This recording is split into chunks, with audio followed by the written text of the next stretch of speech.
Sementara itu, sumber penegak hukum mengatakan kepada The Post bahwa mereka yakin Didi merekam video tersebut. Courtney mengklaim bahwa dirinya memiliki rekaman video pesta Diddy Combs di mana Didi dan selebriti lain diduga melakukan tindakan. Hello everyone, I'm Mr. Kim and welcome back to my YouTube channel. Teman-teman yang lagi nonton, gimana kabarnya hari ini? Apakah dalam kondisi yang baik saja? Well, aku harapkan seperti itu ya guys. Namun jika kalian saat ini lagi dalam kondisi yang baik aja nih, entah itu dikarenakan lagi ada masalah kah, lagi sakit kah, atau apapun yang terjadi, kalian gak boleh menyerah ya guys. Ayolah semangat. Fighting. Alright everyone, dalam video kali ini kita bakal bahas nih tentang update informasi soal selebriti Hollywood. Dan langsung aja yuk kita mulai dari topik pertama. Di topik pertama kita bakal bahas tentang update kasusnya P. Diddy.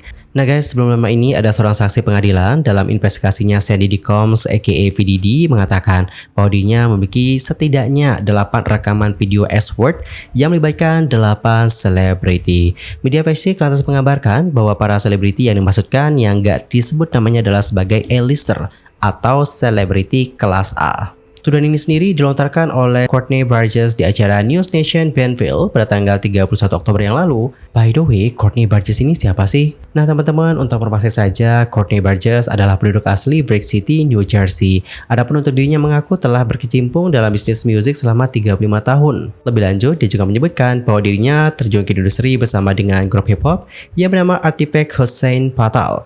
Dalam profilnya di Amazon Prime, dia juga mengatakan nih guys bahwa buku pertamanya adalah Into the Gutter, yang mana isinya adalah tentang Tupac. Dalam wawancara di YouTube Inside True Crime bersama dengan Matthew Cox pada tanggal 20 Oktober yang lalu, Courtney mengklaim bahwa dirinya memiliki rekaman video pesta Diddy Combs di mana Diddy dan selebriti lain diduga melakukan tindakan S-word dan juga penyerangan. Selain itu, Courtney juga mengatakan bahwa agen federal menggerebek rumahnya nih untuk mencari bukti. Dan lama setelah itu, pada tanggal 4 Oktober, dia menerima panggilan pengadilan yang memintanya untuk menyerahkan flash drive, perangkat elektronik, dan juga bukti lain yang terkait dengan P. Diddy.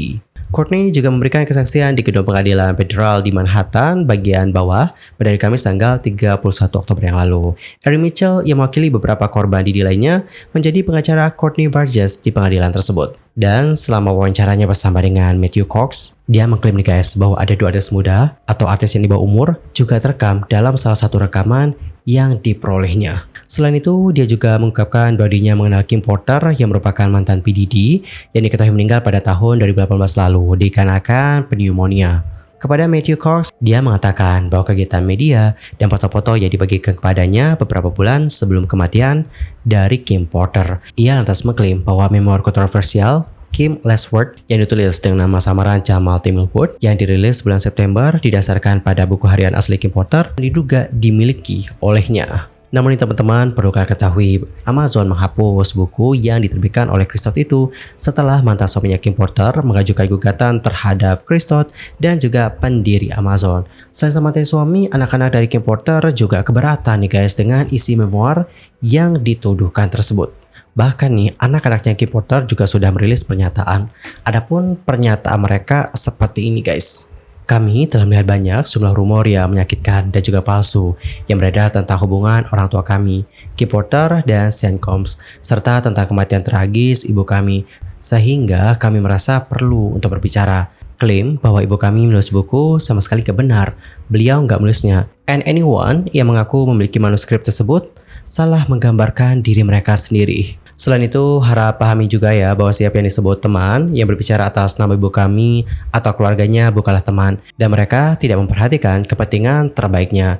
Hidup kami hancur ketika kami kehilangan ibu kami. Beliau adalah dunia kita dan gak ada yang sama lagi sejak beliau meninggal. Meskipun sangat sulit untuk menerima bagaimana dia bisa diambil dari kita terlalu cepat, penyebab kematiannya sudah diketahui sejak lama. There was no Wolfie. Duka adalah proses umur hidup dan kami meminta orang menghormati permintaan kami untuk damai saat kami terus menghadapi kehilangannya setiap hari. Kami sangat sedih bahwa dunia has made peristiwa paling tragis dalam hidup kami. Ibu kami harus diingat dikarenakan beliau adalah wanita yang cantik, kuat, baik, dan penuh kasih. Ingatannya tak boleh tercemar oleh teori konspirasi yang mengerikan. Kami minta agar setiap orang menghormati ibu kami, Kim Porter, dan menjunjung tinggi warisannya agar ia dapat beristirahat dengan tenang. Itulah yang pantas ia dapatkan. Kami mencintai dan merindukanmu, Ibu Quincy, Christian, Jesse, and Delilah. Alright, jadi sebetulnya bagaimana statement dari anak-anaknya Kim Porter nih teman-teman. Intinya tuh mereka ngebantah kalau itu bukan ditulis oleh ibu kita, enggak. Dan guys, pada akhirnya setelah ancaman gugatan hukum, buku itu lantas dihapus. Namun, menurut sebuah media yaitu Shock ya, versi asli dari memoir tersebut masih tersedia di situs webnya Courtney. Adapun untuk Courtney Barges sendiri menyerahkan buku hariannya Kim Porter bersama dengan hard drive, thumb drive ataupun perangkat penyimpanan elektronik lainnya yang terkait dengan Didi ke pengadilan. Saat ia meninggalkan gedung pengadilan federal, Courtney mengatakan kepada beberapa wartawan bahwa dia pertama kali dihubungi oleh Departemen Keamanan Dalam Negeri terkait kasus tersebut. Seorang wartawan lantas bertanya kepadanya apakah flash drive dan juga kaset video itu berisikan bukti yang diperlukan untuk mendukung tuduhannya yang dibuat dalam wawancara di YouTube. Kemudian pengacaranya yang bernama Ariel Mitchell menjawab mewakili Courtney. Beliau mengatakan nih guys bahwa mereka sedang dalam perjalanan ke sidang pengadilan lain untuk membahas bukti tersebut. Kepada News Nation, sang pengacara itu juga mengatakan nih guys bahwa rekaman itu menceritakan kisah tentang apa yang telah dilakukan oleh Didi selama 30 tahun terakhir, terutama tentang kegiatannya yang disebut menyimpang. Namun, pengacara pembela yang bernama Mark Geragos yang putrinya mewakili Sean Diddy Combs mengatakan di acara Como bahwa dirinya tidak mempercayai tuduhan dari Courtney Barges. Seperti yang dilaporkan oleh News Nation, beliau mengatakan seperti ini guys. Saya pikir jaksa penuntut merasa dia gagal dalam uji indera dan saya juga menduga bahwa jaksa penuntut membawanya ke hadapan Dewan Juri Agung karena saya tidak yakin ada yang percaya dengan apa yang dia jual. Di sisi lain, The New York Post sebelumnya juga melaporkan guys bahwa selebriti papan atas yang diduga menjadi subjek rekaman seks dengan Sean Diddy Combs merasa ngeri bahwa rekaman itu disebarkan ke berbagai media. Hal tersebut diungkapkan oleh dua orang yang dekat dengan sang bintang kepada The Post. Salah satu orang dalam lantas mengatakan bahwa ini memicu rasanya seperti pengkhianatan dan juga pelanggaran dan ini menyebabkan banyak masalah. Ini memunculkan beberapa kenangan yang sangat mengganggu dan juga buruk. Lebih dari satu orang menjajaki rekaman yang memberatkan, yang memperlihatkan seorang pria yang tampaknya adalah Combs berhubungan Ashworth dengan seorang pria yang lebih muda yang tampaknya adalah bintang papan atas. Kedua wajah mereka juga terlihat jelas dalam rekaman tersebut.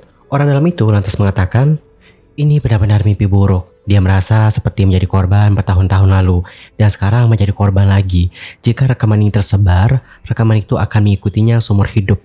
Rekaman itu akan ada di internet selamanya. Sementara itu, sumber kedua yang dekat dengan selebriti tersebut mengatakan kepada The Post bahwa dia berusaha mengabaikan perbincangan tentang video itu. Lebih lanjut, sumber itu mengatakan tidak banyak yang bisa dia lakukan jika ada video yang diambil tanpa sepengetahuannya dan entah bagaimana tersebar. Jadi yang bisa dilakukan hanyalah berdoa. Dia berdoa agar semua ini segera berakhir. Dan guys, setidaknya ada satu orang nih yang menyebarkan rekaman itu dan belum menyerahkannya ke polisi federal. Sementara itu, banyak perwakilan dan juga pengacara P. Diddy dan juga selebriti yang lebih muda tersebut tidak menanggapi permintaan komentar dari The Post. The Post juga tidak menyebutkan nama selebriti itu, dikarenakan tidak jelas juga apakah dia merupakan korban kejahatan Ashworth atau apakah dia sudah dewasa saat rekaman itu dibuat. Sementara itu, sumber penegak hukum mengatakan kepada The Post bahwa mereka yakin Didi merekam video tersebut. Seraya menambahkan dengan mengatakan seperti ini guys, ada nama-nama yang dikenal, tetapi saya tidak akan mengkonfirmasi identitas mereka. Namun ada lebih dari itu. Wow. Lantas siapa saja ke mereka? Untuk sekarang kita nggak usah spekulasi, oh ini, oh si itu, oh si ini. Nggak usah ya guys ya. Kita tunggu saja deh guys bagaimana update-nya. Dan lanjut kita masuk ke informasi yang berikutnya, kita bakal bahas tentang kontroversi nominasi Grammy Awards 2025. Nah guys, seperti yang diketahui bahwa belum lama ini Grammy 2025 telah mengumumkan nominasinya. Namun sayang nih, pengumuman nominasi ini mendapatkan berbagai macam reaksi. Ada yang merayakan, ada yang menolak, ada yang heran, dan masih banyak lagi nih pro kontra di kalangan para netizen. Dan hal itu pun dikarenakan beberapa hal. Aku pun udah merangkumnya nih guys. Lantas, apakah saja hal itu? Yang pertama adalah tentang Ariana Grande. Jadi teman-teman, meskipun Ariana Grande telah masuk nominasi dalam beberapa kategori seperti Best Duo Pop Recording untuk lagunya ESN dan juga Best Pop or Duo Performance untuk The Boy Is Mine bersama dengan Brandy and Monica, Ariana nggak masuk nih dalam kategori utama. Hal ini pun lantas menunjukkan netizen, kok bisa ya Ariana Grande nggak masuk? Padahal album studio ke-7 Ariana yang bertajuk Eternal Sunshine sukses loh, bahkan memulai di nomor 1 di tangga lagu Billboard 200 Amerika Serikat. Next yang berikutnya adalah Tyla. Nah guys, meskipun Tyla memenangkan penghargaan penampilan musik Afrika terbaik tahun lalu untuk single hitnya ya Water maksudku. Nah, untuk nominasi Grammy kali ini, Tyla nggak masuk. Lagi-lagi netizen pun heran nih, mengingat albumnya yang berjudul sama itu mendapatkan sertifikasi emas di Brazil, Kanada, dan juga Amerika Serikat, dan memenangkan penghargaan Music Pop terbaik di South Africa Music Award ke-30. Dan bahkan, Tyla juga mendapatkan penghargaan sebagai pendatang baru of the year dan artis wanita of the year. Next, yang berikutnya adalah Jack Antonoff. Mengenai Jack, para netizen itu kayak kaget tuh mengetahui bahwa pria tersebut gak masuk nominasi Producer of the Year. FYI, sang produser yang diketahui bekerja sama dengan Taylor Swift dalam karya The Torture Porch Department dan juga Sabrina Carpenter dalam Short and Sweet telah memenangkan penghargaan tersebut selama 3 tahun berturut-turut nih guys. Dan beliau secara konsisten dinominasikan dalam kategori tersebut sejak tahun 2019. Namun kali ini enggak. Yang berikutnya adalah Megan Thee Stallion. Nah teman-teman, Megan Thee Stallion sendiri diketahui sempat memenangkan 3 Grammy Awards di masa lampau. Namun sayang nih, kali ini dia gak masuk nominasi. Ya meskipun hanya menempati posisi ketiga di tangga lagu Billboard 200 Amerika Serikat, beberapa netizen berpendapat bahwa album baru dari Megan Thee mempengaruhi budaya dengan lagu-lagunya seperti Mamushi yang menjadi viral di TikTok. Sehingga menurut netizen, Megan itu deserve loh untuk masuk nominasi. And the next adalah Dua Lipa. Sementara untuk dua album pertamanya meraih beberapa nominasi Grammy, rilisan terbarunya yang bertajuk Radical Optimism itu nggak masuk nih guys. Tetapi penggemar menunjukkan bahwa album tersebut memulai debutnya di puncak tangga album Inggris dan mencetak minggu pembukaan terbesar untuk seorang wanita di Inggris dalam 3 tahun. Dan selain itu, netizen juga memperhatikan nih guys bahwa untuk kali ini itu nggak ada artis K-pop yang dinominasikan, meskipun untuk genre tersebut sukses secara global. Dan ini pun lantas menimbulkan pertanyaan lebih lanjut tentang keselarasan akademi dengan tren musik terkini. Beberapa artis K-pop lantas disorot nih teman-teman, salah satunya adalah Jungkook. Seperti yang diketahui, Jungkook sendiri berhasil memecahkan rekor dengan album solo debutnya yang bertajuk Golden, yang juga menuai pujian dari para kritikus. Album itu memasuki tangga lagu di 25 negara, dan menduduki puncak tangga lagu album Korea Selatan, Belgia, Prancis, Lituania, dan juga Jepang. Kemudian ada juga Lisa nih guys yang disebut sebagai salah satu artis yang kena snub di 2025. Salah satu media itu Billboard juga mengakui hal tersebut. Di situsnya mereka menuliskan, sebenarnya Lisa bisa menjadi artis K-pop pertama yang dinominasikan dalam kategori Best New Artist, tapi gagal. Esuno bahwa di tahun ini Lisa telah merilis 3 lagu deh guys. Di antaranya adalah Rockstar, kemudian New Woman featuring Rosalia, dan juga ada Moonlight Floor. Namun sayang banget tidak ada satupun yang masuk dalam kategori.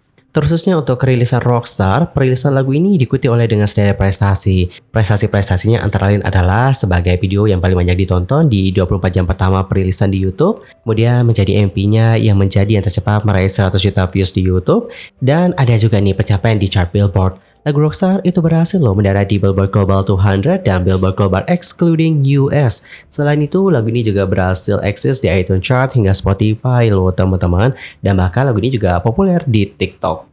Alright everyone, jadi seperti itulah beberapa hal yang akhirnya membuat nominasi Grammy kali ini menghadapi reaksi yang pro kontra dari kalangan netizen.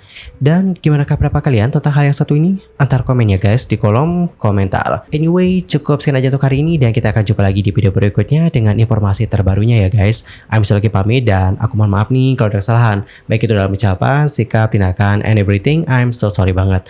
Sampai jumpa ya semuanya dan jangan lupa juga untuk jaga kesehatan. Goodbye.